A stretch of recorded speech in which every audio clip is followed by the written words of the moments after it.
Bom, gente, boa tarde a todos e todas, né? Eu convido a todos para que, nesse momento, batendo o sino, eu dou início a mais uma reunião do Rotary Clube Brasília, 5 de dezembro, e saudemos o pavilhão nacional em seguida.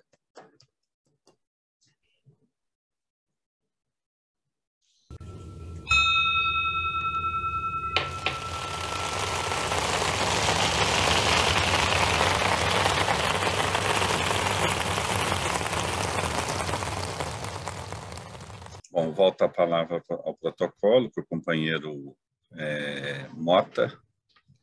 Ele vai nos falar em 19 minutos, vai fazer uma palestra, e a palestra será gravada. Rodolfo é diretor da UPS e é itinerante e historiador, e vai nos falar sobre a viagem ao sertão da farinha podre. Companheiro Rodolfo está com a palavra. Boa tarde a todos, feliz de ver o Maurício, o Axel, faz tempo que eu não os encontro. Eu vou falar sobre o sertão da farinha podre. Como é que eu cheguei no sertão da farinha podre? Eu compartilhei aí com os senhores alguns tópicos. Eu cheguei ao sertão da farinha podre lendo o livro Viagem à província de Goiás, Julgados de Araxá e Desemboque, escrito pelo general Cunha Matos, que era amigo do regente Feijó, e por ordem da coroa partiu em 1822 para essa viagem, para mapear todos os rios, todas as pontes, todos os povoamentos da província de Goiás. Essa viagem iniciou no ano de 1822, em março de 1822, e terminou em dezembro de 1823. E o que aconteceu com essa viagem do Cunha Matos? Ele partiu da viagem por ordem da coroa e retornou da viagem por ordem do imperador. Então, existe no livro a descrição de quando chegou a primeira carta informando da independência, que o imperador era Dom Pedro I, quais eram as ordens que ele tinha que seguir e tudo mais. O que me levou, eu já vinha pesquisando Goiás, já venho pesquisando os arraiais de Goiás, Minas, até do estado do Rio também, os primeiros povoamentos, né? E o que me chamou a atenção nesse livro, e que me fez realizar essa viagem para o sertão da farinha podre, foi Desemboque. Eu não tinha conhecimento de Desemboque. A região da farinha podre compreende ali Uberaba, toda aquela região do Baixo Triângulo Mineiro, né? Então, é Uberaba, Sacramento, a Serra oh, meu Deus! Serra da Canastra, né? E então eu comecei a ficar muito curioso em relação a Desemboque, as duas únicas vilas que existiam, né? Uberaba já existia também, e era Desemboque e Vila de São João, encostado à Serra da Canastra. Logicamente, eu procurei por Desemboque, o que eu consegui de informação é que era a terra de Lima Duarte, que ele ainda tinha uma fazenda lá, era uma cidade fantasma e apenas 27 habitantes na cidade. E uma igreja construída num formato português, com um campanário, com uma capela sineira, que não fica dentro dela, nem acima dela, fica na lateral. O cemitério da cidade todo ao redor da igreja, todo em volta da igreja. Então, eu fiquei muito curioso, muito interessado em conhecer a história e visitar Desemboque, né? Logicamente, iniciei mapeando a região e marquei a viagem. Precisava também da viagem, eu queria conhecer a Gruta dos Palhares, que fica em Sacramento, conhecer Sacramento, e o primeiro colégio espírita. Estava nessa viagem, também o fotógrafo, éramos 3 carros, estava o fotógrafo Kleber, com sua esposa, namorada, e Humberto Neiva, amigo meu de Paracatu. E então eu cheguei em casa e falei para a Nayara, prepara as coisas que nós vamos para Rifocina. Ela, não, Rifocina não é nome de cidade, é antibiótico. Aí eu falei, não, então é Ritalina. Não, Ritalina é remédio para a cabeça, não é cidade. Aí eu fui procurando, achei Rifaina. Rifaina foi um achado, porque quando eu planejei a viagem para Desemboque, eu precisava de um local para ficar. E eu desisti de Sacramento, uma cidade normal, comum. E, por uma sorte, eu procurando no satélite, eu localizei Rifaina. Outro achado interessante, uma cidade de 4.000 habitantes, com uma orla muito bonita, alguns restaurantes, calçadão, beira de praia, região de mergulho em água doce, ao lado banhado pela represa do Jaraguá, né? Jaguara. Então, nós partimos de Brasília, via Uberaba, de Uberaba, entrando em São Paulo, pegamos a esquerda, uns 30 e poucos quilômetros, 40 quilômetros, nos instalamos, já chegando à noite em Rifaina, nos instalamos na pousada de um jovem casal. Ele é um produtor de cerveja artesanal. E quando eu cheguei lá, já estava Humberto Neiva lá, sentado com ele, batendo papo, tomando uma cerveja. Nos instalamos, saímos à noite para tomar uma cerveja e comer uma pizza. No dia seguinte, nós tiramos o dia para curtir Rifaina.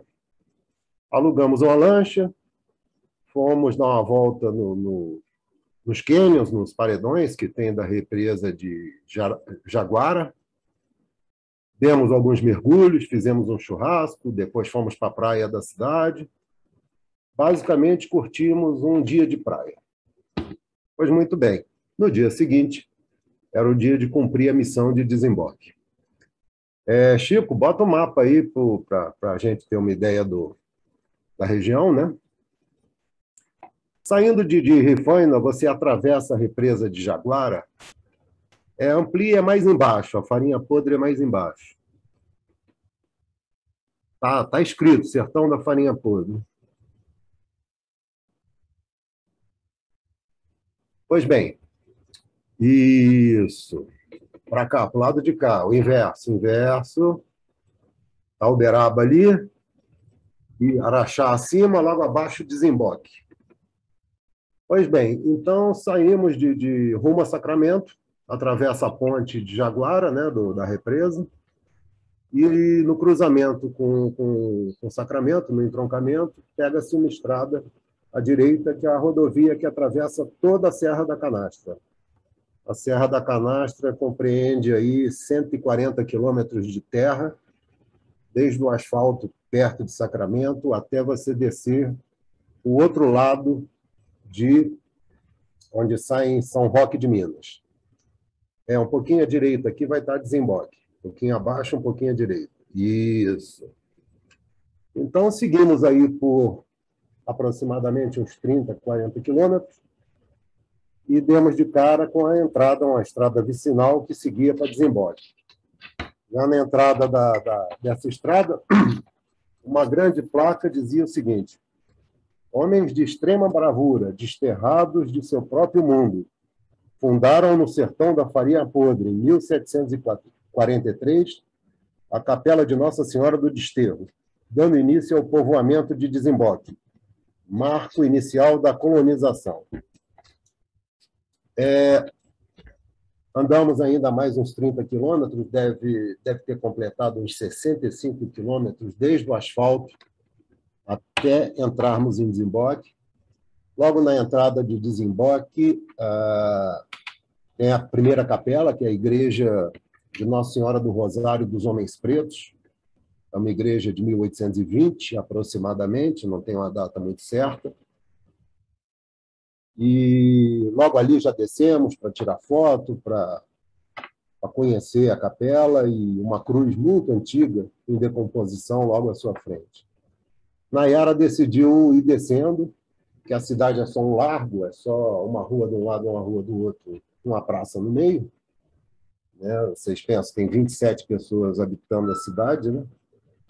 E então nós chegamos, dali nós descemos até a igreja principal, que é a igreja de Nossa Senhora do Desterro, aquela toda rodeada de muro de pedra, com a capela sineira à sua parte esquerda, olhando de frente, rodeada do cemitério, em toda a lateral. E um ponto interessante que na entrada da igreja existiam alguns túmulos, as lápides no chão, bem na entrada da igreja. E depois, pesquisando, eu fui descobrir que ali se enterravam as piores pessoas, que era justamente para a população, toda vez que for à igreja, pisar em cima daqueles que fizeram mal ao olhar da igreja, lógico, né? Assim que eu cheguei próximo à Nossa Senhora do Desterro, tem uma quitanda, um bar quitanda da Dona Adriana, parei o carro lá perto, tomei um refrigerante, Humberto tomou uma água, foi sentar na praça com uma pessoa da região, e eu observei que tinha um carro com um casal jovem de fotógrafo, né? Esse casal de fotógrafo estava com um objetivo muito grande.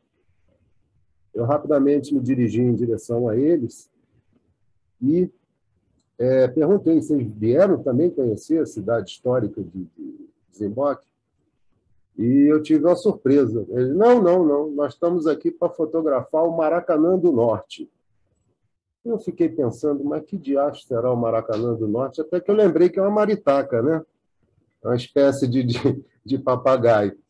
Mas cada doido com a sua maluquice, né? Eu fui fotografar a cidade, eles foram fotografar o Maracanã do Norte.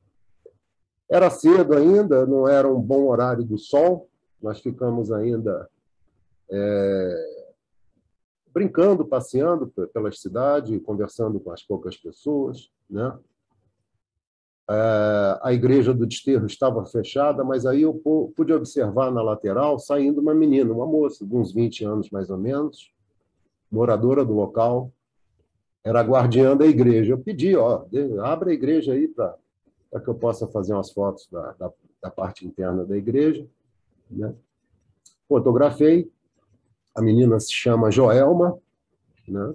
Filha de um fazendeiro de lá também. E aí, à medida que se aproximava o entardecer, nós iniciamos, então, as fotos do cemitério, da igreja, do povoamento de Desemboque. É muito interessante essa igreja, porque ela foge do padrão das demais igrejas do Brasil Central, o mesmo de Minas Gerais, porque ela tem um formato que vem de uma construção portuguesa. Tem essa capela sineira que hoje é símbolo de Sacramento e de toda a região ali da Canastra. E, muito bem, continuamos fotografando e passeando pela vila. Chegando ao entardecer, nós ficamos com medo de perder o caminho da estrada de volta para Sacramento e finalizamos a nossa viagem a Desemboque. No dia seguinte, voltamos a Rifo ainda, né? No dia seguinte, nós saímos para visitar Sacramento. Sacramento é uma cidade também antiga, né? Paramos na Igreja Matriz, fizemos algumas fotos, e eu levei Humberto é espírita, eu falei, Humberto, eu vou te levar para conhecer o primeiro colégio espírita da América do Sul, né? E assim eu fiz, né? Levei ele ao Colégio Allan Kardec, que é justamente onde o Eurípides Barçanufo fundou e era professor, que é um espírita famoso. Eu não sou muito dessa pesquisa das religiões, em especial, mas eu sabia da importância desse colégio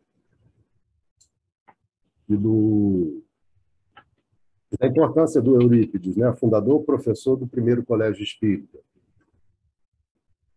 Encerrada essa visita, inclusive tem um museu embaixo do colégio, um museu espírita, com uma livraria.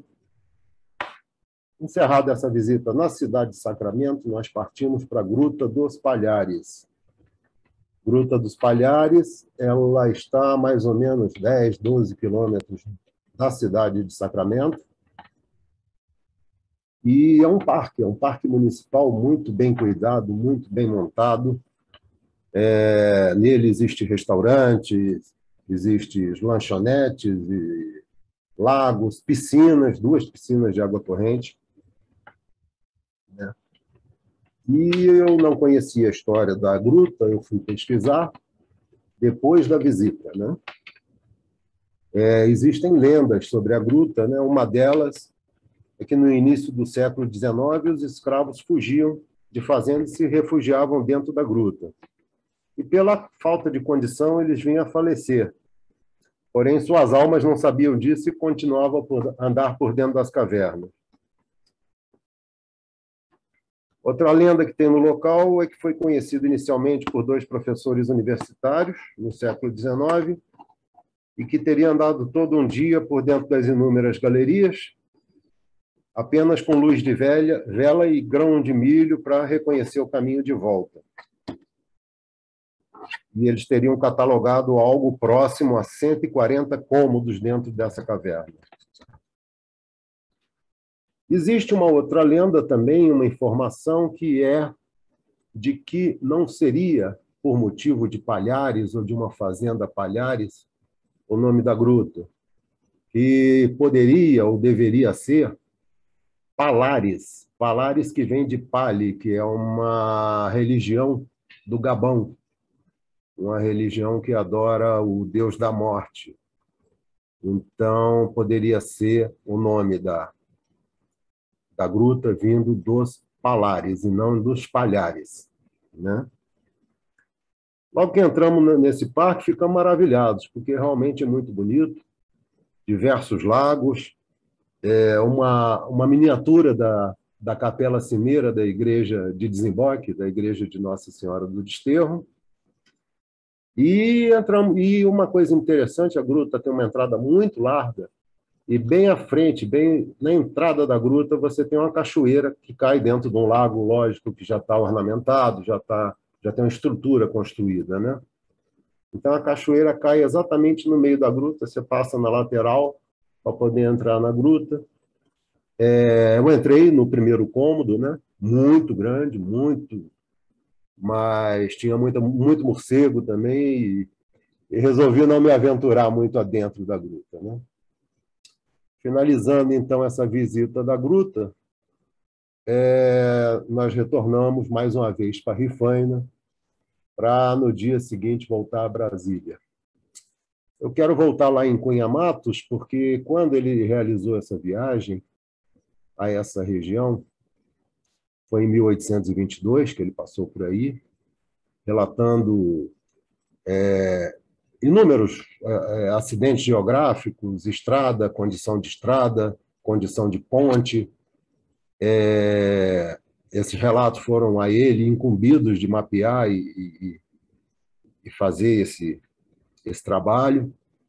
Eles viajavam desde o Rio de Janeiro, né? Então, a quem puder interessar e poder ler esse livro, é muito interessante a viagem. A viagem parte do Porto de Valongo, na região do Castelo, no centro do Rio, e através de Galés, segue até o Porto de Mauá, no fundo da Bahia, sobe a Serra de Petrópolis pela Estrada Real e vem atravessando Minas Gerais todas até chegar à região de Desemboque. Desemboque também, o nome não tem uma origem exata. A realidade é que é o cruzamento de 2 estradas reais. Existia a Estrada Real que seguia, né, que vinha de São Paulo em direção a Goiás, que era chamada Estrada do Correio do Goiás, e a estrada mais antiga que seguia rumo a Paracatu e Santa Luzia, Lusiânia, né? Então, ali era o cruzamento, era o desemboque de uma estrada com a outra, era uma ligação. E a origem da cidade, do povoamento, que nunca foi cidade, foi uma vila, foi um julgado, né? Mas a origem é justamente esse cruzamento da Estrada Real, e a gente sabe que a Estrada Real era o único caminho possível de se passar, tanto por uma questão de segurança como por uma questão de impostos. Você não poderia trafegar carga, nem mantimentos em nenhum outro local que não fosse a estrada devidamente mapeada pela coroa, onde teria os registros para fazer a coleta dos impostos e tal. E assim encerramos a nossa viagem ao sertão da farinha podre. Muito obrigado. Eu tenho mais aqui que agradecer, né, essa contribuição que você traz aí para o nosso canal aí, um pouco mais de Rotary, né, com essa história. Agradecer você, agradecer em nome da UPS aí, que é a hospedeira do nosso clube, em nome do nosso clube, e você como membro do clube, trazendo uma contribuição de tamanha relevância para a história aí da nossa humanidade, né? Porque essa aí é uma história que eu tenho certeza que interessa muito além do Brasil, porque nós temos pessoas envolvidas nessa época aí, cujas famílias, né, estão baseadas aí em outros continentes, em outros países. Eu acho que é algo que pode ser assim, trazer uma contribuição gigantesca para o mundo rotário. Tá? Obrigado aí pela sua contribuição. E aí vai a remuneração, né, que é o nosso certificado aí digital para você. Opa, maravilha. Obrigado, eu que agradeço a todos.